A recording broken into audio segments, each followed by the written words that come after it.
बहू कहाँ मर गई? अंदर से आवाज, जिंदा हूँ माँ जी। तो फिर मेरी चाय क्यों अभी तक नहीं आई? कब से पूजा करके बैठी हूँ, ला रही हूँ माँ जी। बहू चाय के साथ भजिया भी ले आई। सास ने कहा, तेल का खिलाकर क्या मरोगी? बहू ने कहा, ठीक है माँ जी, ले जाती हूँ। सास ने कहा, रहने दे, अब बना दिया है तो खा लेती हूँ। सास ने भजिया उठाई और कहा, कितनी गंदी भजिया बनाई है तुमने। बहू, माँ जी मुझे कपड़े धोने हैं, मैं जाती हूँ। बहू दरवाजे के पास छिपकर खड़ी हो गई। सास भजिया पर टूट पड़ी और पूरी भजिया खत्म कर दी। बहू मुस्कुराई और काम पर लग गई। दोपहर के खाने का वक्त हुआ। सास ने फिर आवाज लगाई, कुछ खाने को मिलेगा? बहू ने आवाज नहीं दी। सास फिर चिल्लाई, भूखे मारोगी क्या? बहू आई सामने, खिचड़ी रख दी। सास गुस्से से, ये क्या है? मुझे इसे नहीं खाना, इसे ले जाओ। बहू ने कहा, आपको डॉक्टर ने दिन में खिचड़ी खाने को कहा है, खाना तो पड़ेगा ही। सास मुंह बनाते हुए, हाँ तू मेरी माँ बन जा। बहू फिर मुस्कुराई और चली गई। आज इनके घर पूजा थी। बहू सुबह 4 बजे से उठ गई।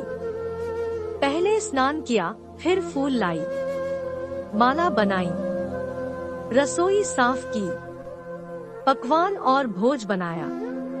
सुबह के 10 बज गए। अब सास भी उठ चुकी थी। बहू अब पंडित जी के साथ भगवान के वस्त्र तैयार कर रही थी। आज ऑफिस की छुट्टी भी थी, उनके पति भी घर पर थे। पूजा शुरू हुई। सास चिल्लाती, बहू ये नहीं है, वो नहीं है। बहू दौड़ी दौड़ी आती और सब करती। अब दोपहर के 3 बज गए थे। आरती की तैयारी चल रही थी। पंडित जी ने सबको आरती के लिए बुलाया और सबके हाथों में थाली दी। जैसे ही बहू ने थाली पकड़ी, थाली हाथों से गिर पड़ी। शायद भोज बनाते हुए बहू के हाथों में तेल लगा था, जिसे वो पोंछना भूल गई थी। सारे लोग तरह तरह की बातें करने लगे। कैसी बहू है, कुछ नहीं आता, एक काम भी ठीक से नहीं कर सकती, ना जाने कैसी बहू उठा लाए। एक आरती की थाली भी संभाल नहीं सकी। उसके पति भी गुस्सा हो गए, पर सास चुप रही, कुछ नहीं कहा। बस यही बोल के छोड़ दिया, सीख रही है, सब सीख जाएगी धीरे धीरे। अब सबको खाना परोसा जाने लगा। बहू दौड़ दौड़ के खाना देती, फिर पानी लाती। करीब 70-80 लोग हो गए थे। इधर 2 नौकर और बहू अकेली, फिर भी वहाँ सारा काम बहुत ही अच्छे तरीके से करती। अब उसकी सास और कुछ आस पड़ोस के लोग खाने पर बैठे। बहू ने खाना परोसना शुरू किया। सबको खाना दे दिया गया।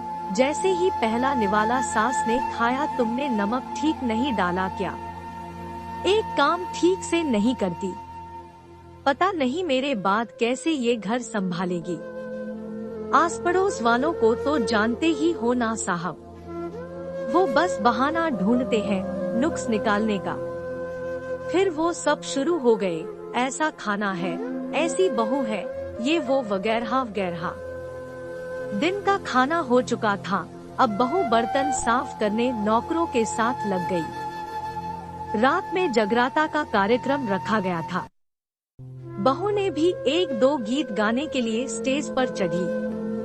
सास जोर से चिल्लाई, मेरी नाक मत कटा देना, गाना नहीं आता तो मत गा, वापस आ जा।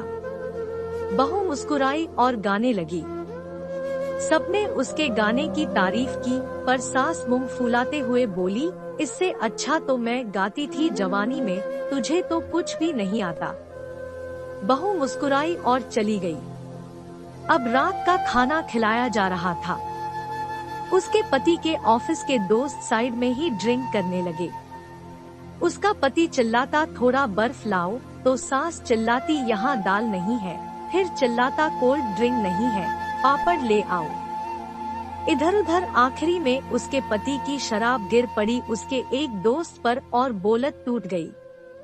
पति गुस्से में 2 झापड़ अपनी पत्नी को लगाते हुए कहता है, जाहिल कहीं की, देखकर नहीं कर सकती, तुझे इतना भी काम नहीं आता। सारे लोग देखने लगे। उसकी पत्नी रोते हुए कमरे की तरफ दौड़ी। फिर उसके दोस्तों ने कहा, क्या यार पूरा मूड खराब कर दिया, यहाँ नहीं बुलाया होता, हम कहीं और पार्टी कर लेते। कैसी अनपढ़ गंवार बीवी ला रखी है तूने, उसे तो मेहमानों की इज्जत और काम करना तक नहीं आता, तुमने तो हमारी बेइज्जती कर दी। अब आस पड़ोस की औरतों को और बहाना मिल गया था।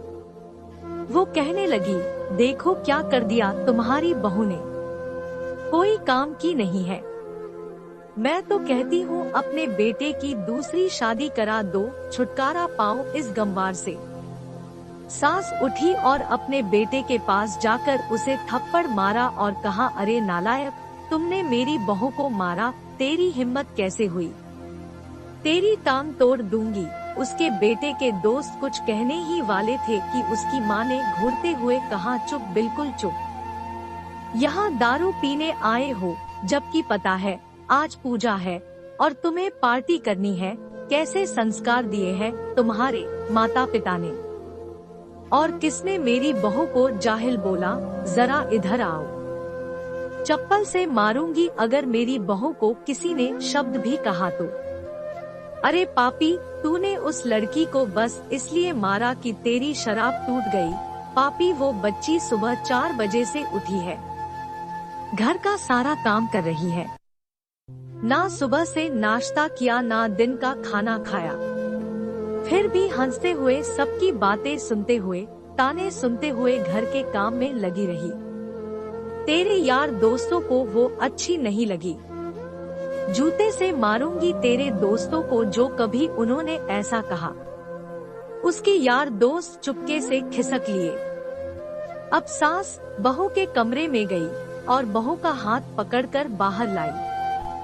सबके सामने कहने लगी, किसने कहा था अपनी बहू को घर से निकाल के दूसरी बहू ले आना, जरा सामने आओ। कोई सामने नहीं आया। फिर सास ने कहा, तुम जानते भी क्या हो इस लड़की के बारे में, ये मेरी माँ भी है, बेटी भी।